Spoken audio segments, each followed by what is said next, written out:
Hey, everybody, welcome back to Walking with Jesus Daily. We are in day 99. This is fun to say.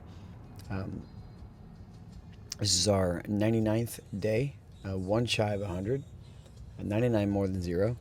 And if you have kept up with us, this is the milk portion of the lesson.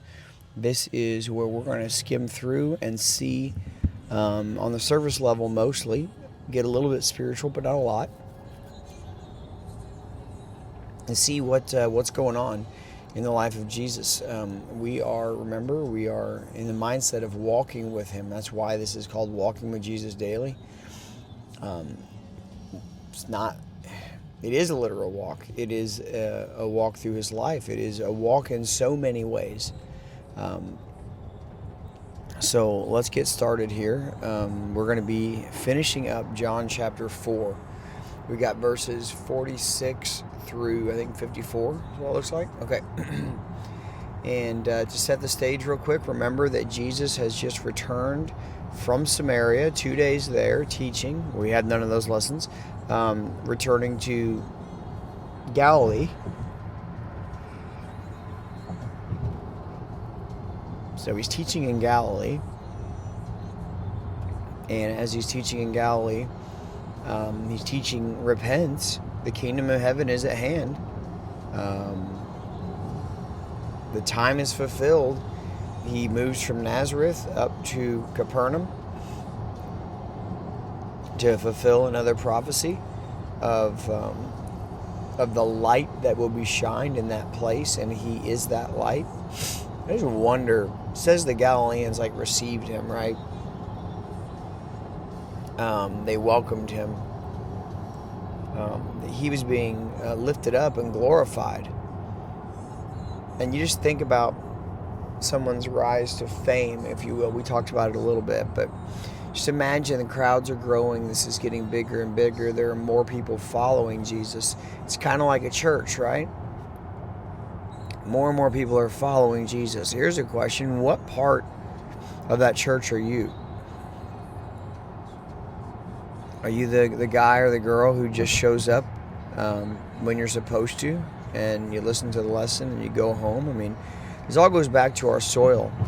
Are you the kind that is with Him every moment you can possibly get?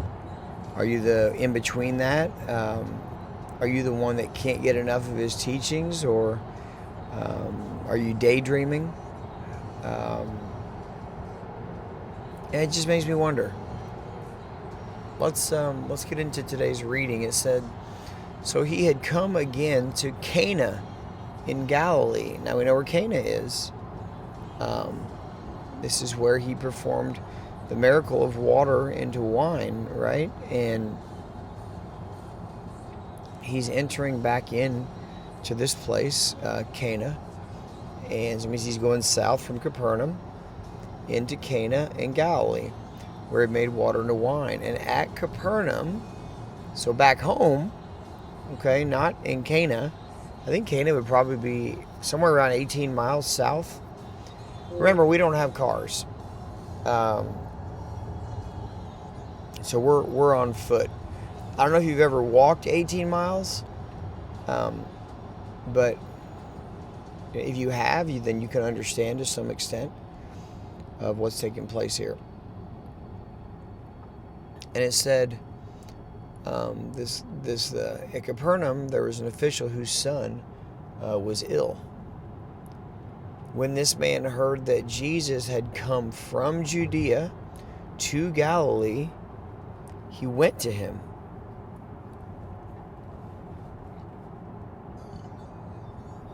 Now let's put the geography together. Capernaum, Judea, Galilee, Cana. Okay? He went to him and asked him to come down and heal his son, for he was at the point of death. So come down means that it's further away from Jerusalem. Okay? Anytime you're going towards Jerusalem, you're always going up. And anytime you're going away from Jerusalem, you're always going down. It didn't matter north, south, east, west, up, down, didn't matter when Jerusalem was the temple, was where the temple of God was. Okay? This guy's son is so sick that he'll travel at any length to find this healer, Jesus, to see if he will come and heal him. So Jesus said to him, unless you see signs and wonders, you will not believe. It's interesting that he says this, because I don't know that this man was seeking a sign or a wonder, but maybe other people were. The official said to him, sir, come down before my child dies. Jesus said to him, go, your son will live. Now imagine hearing these words. Would you believe him? It says the man believed the word that Jesus spoke to him and went on his way. Jesus, in Cana, told a man from Capernaum, 18 or so miles away, that your son is healed. And he believed him. It said, as he was going down, his servants met him and told him that his son was recovering. On his way back, so he asked them the hour when he began to get better, and they said to him, yesterday at the 7th hour, the fever left him.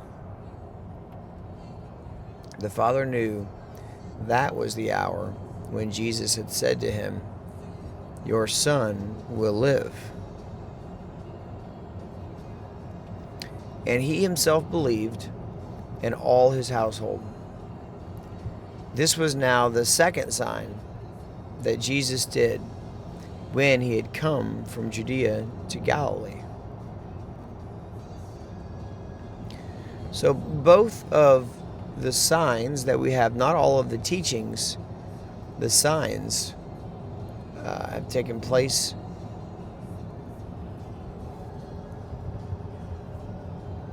with Jesus in Cana. One at a wedding feast and one to heal a boy on the verge of death who was in Capernaum at the time. Now on the surface level, what do we get from this? What is the teaching here? What healed this man's son? It was his belief, right? Jesus healed him, but Jesus didn't touch him. Jesus maybe has never met him, did not know him. But when the man heard the words from Jesus, he believed and he went.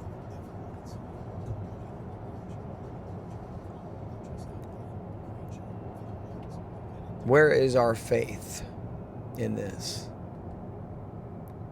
Well, I'm saving you guys a little bit of time. We'll talk about these things in the meat.